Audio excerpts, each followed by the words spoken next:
안녕하십니까. 이천시의회 시의원 송은환입니다. 변화는 새로운 기회의 문을 연다.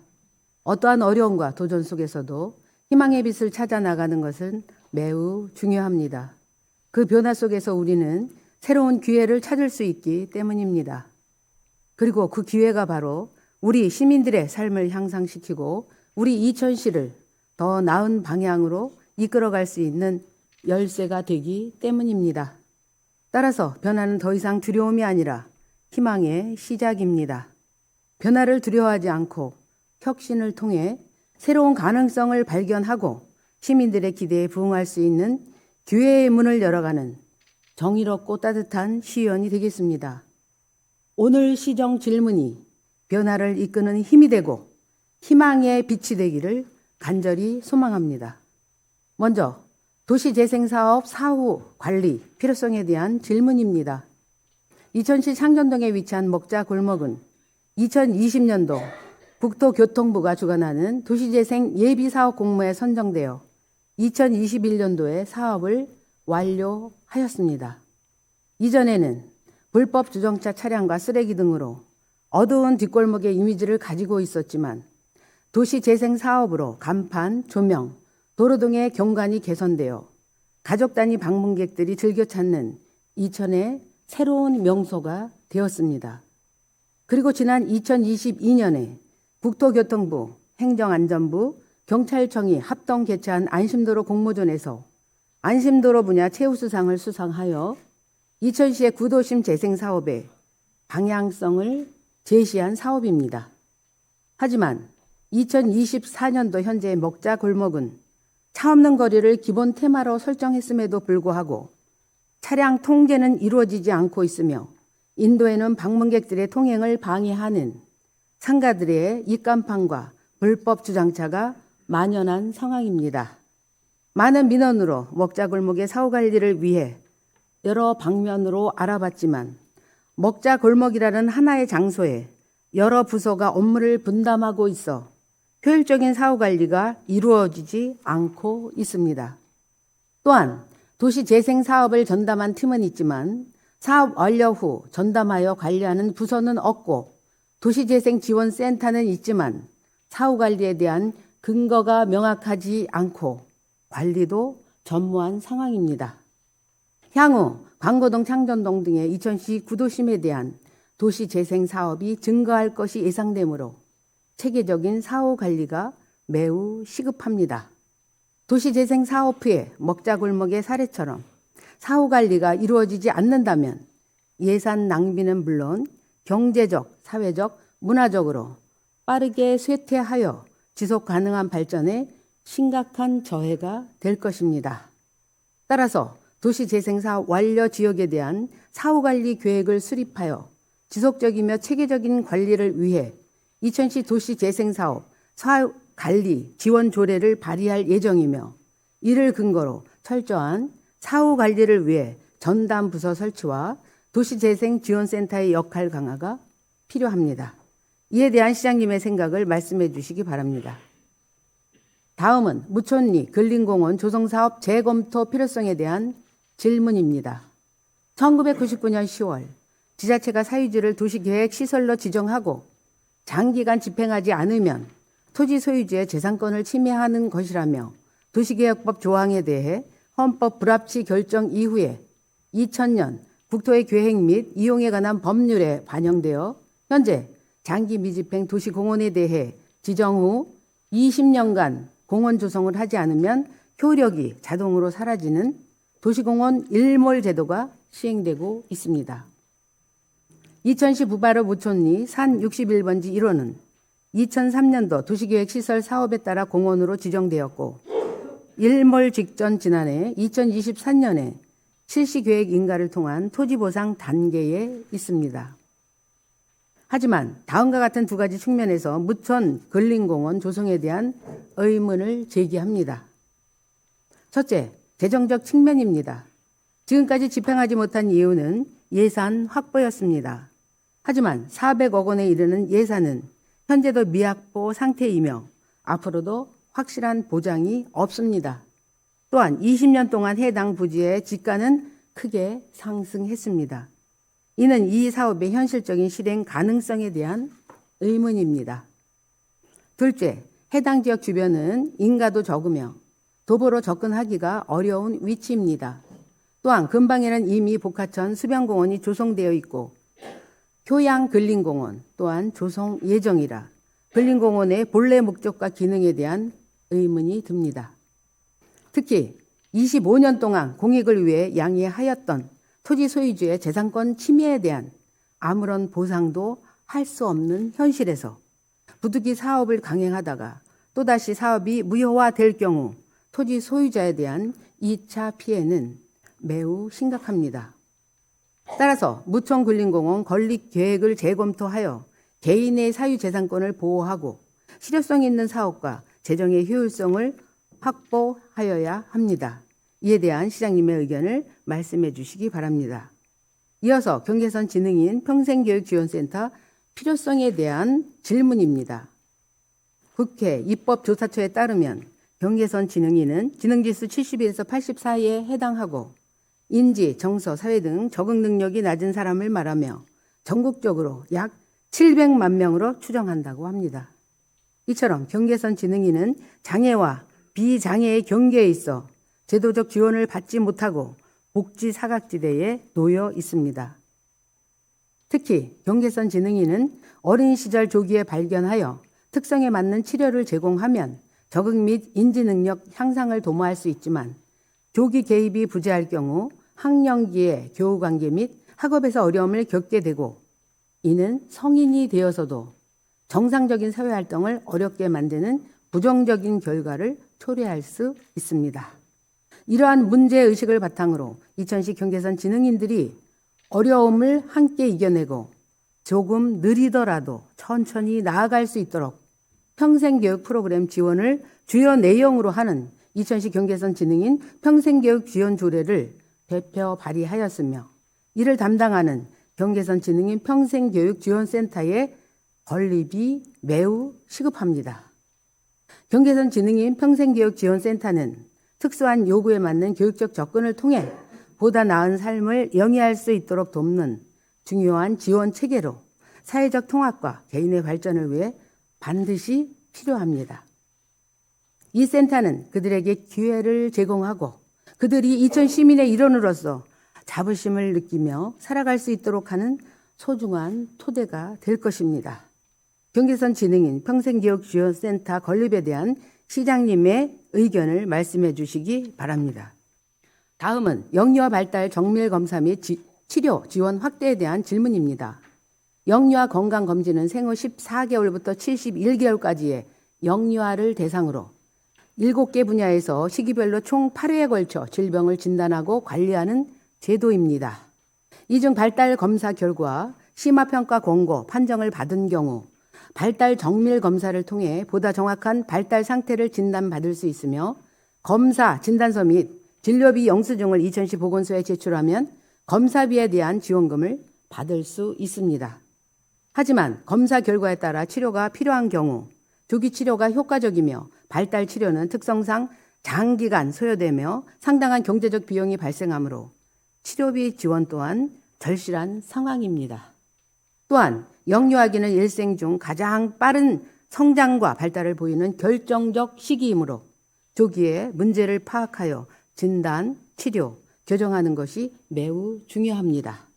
특히 외형적으로 나타나는 다른 질환과는 달리 발달 이상은 겉으로 쉽게 드러나지 않습니다.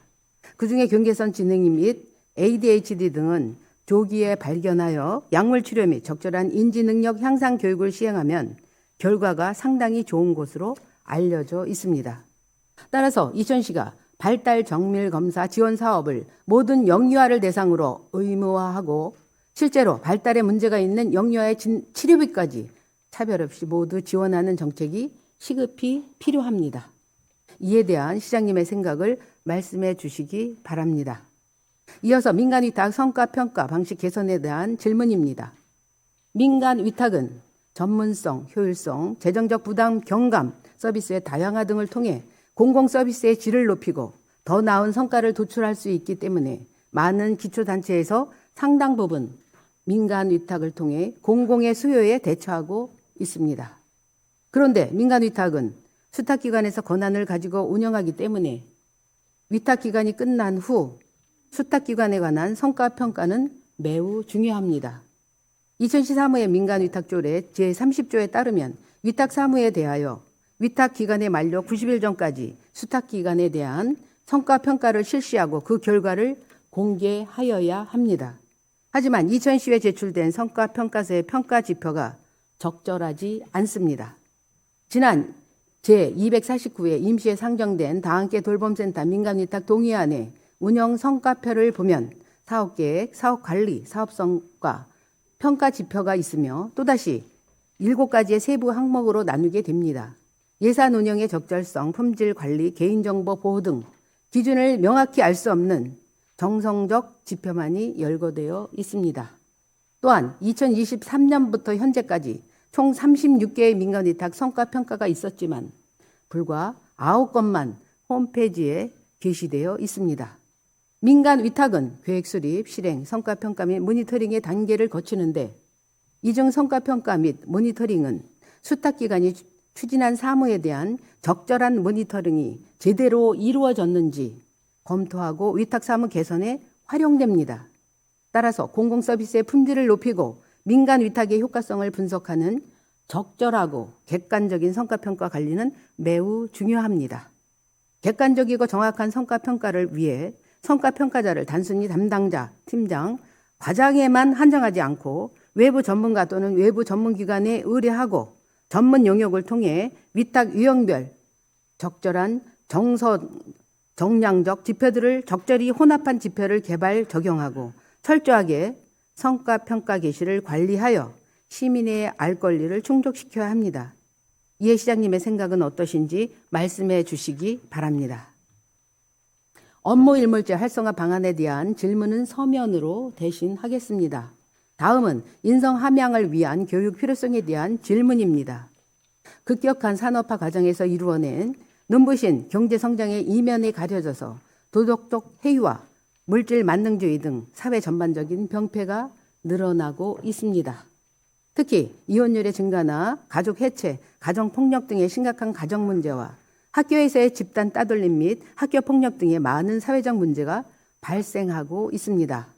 이에 이천시에는 2020년도부터 23년까지 4년 동안 평생학습 교육 인성 함양 프로그램을 운용하여 청소년들에게 인성의 중요성을 알리고 올바른 인성 가치관 정립을 도와 건강한 성장과 성숙한 시민으로서의 성장하도록 기여해 왔습니다. 하지만 안타깝게도 2024년도 경기도 일몰 사업으로 더 이상 프로그램이 운영되지 않고 있습니다. 학교 교육을 통해 지식을 습득하고 정보통신의 발달과 스마트폰의 보급으로 손쉽게 많은 정보를 습득할 수 있습니다.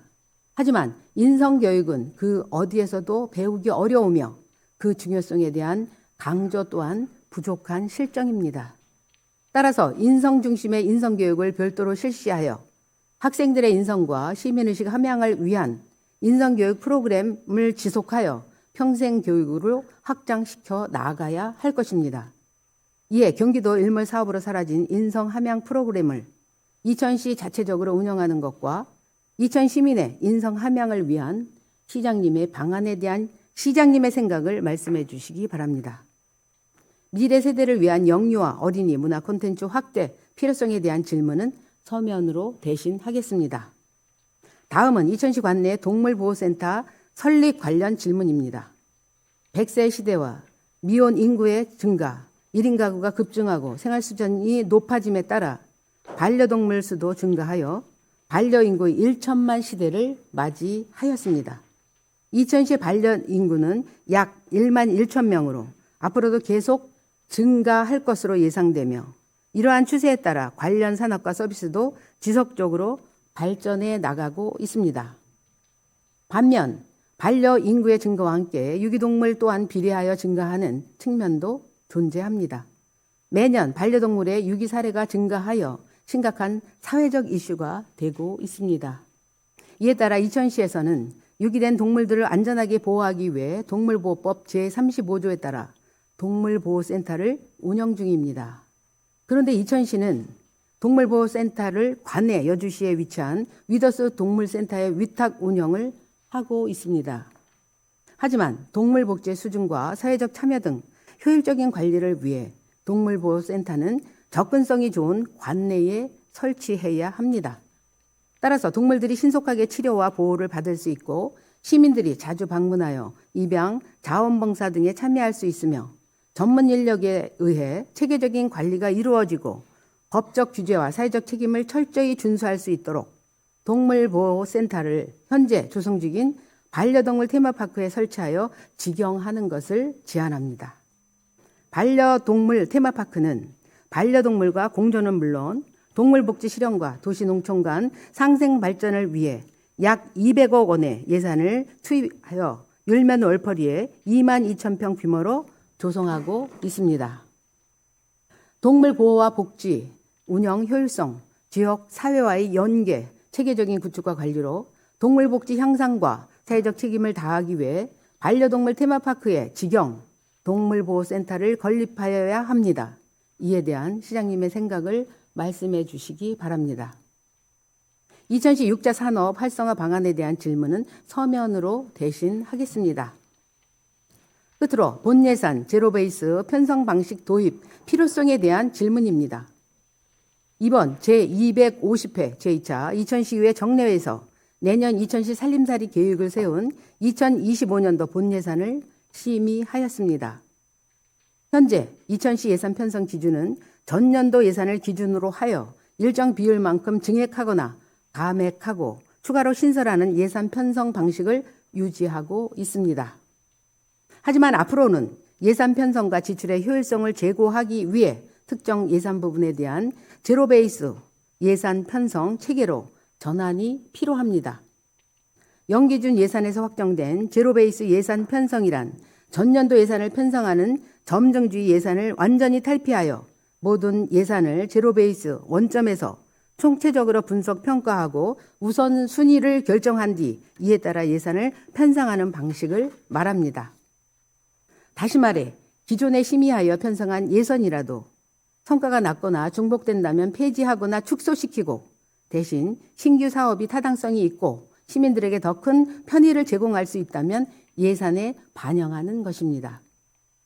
이와 같은 예산 편성 기법을 도입하여 계속비와 2월 사업에 대한 적용이 필요하다고 생각합니다. 계속비 사업이라도 기존 사업들을 전면 재검토하고 성과평가 결과가 낮거나 우선순위가 낮은 사업은 과감히 조정해야 합니다. 또한 2월 사업의 경우 2월 사유가 공기 부족이라는 사유 등으로 2월 사업을 편성하는 경우가 있는데 정확한 공기를 예측하지 못해 사업 추진이 부진한 경우 예산 승인을 통해 다음 연도 예산안 삭감이 필요합니다. 그래야만 재정 건전성을 유지하면서도 성과가 낮은 부분에 대한 것을 과감히 조정하고 기존 관행적인 사업의 탈피로 합리적, 효율적인 재정 운영이 가능할 수 있습니다. 따라서 시민의 소중한 세금을 적재적소에 효율적으로 사용하기 위해 제로 베이스 예산 기법 적용이 반드시 필요합니다. 이에 대한 시장님의 생각은 어떠신지 말씀해 주시기 바랍니다. 이상으로 시정 질문을 모두 마치겠습니다. 감사합니다.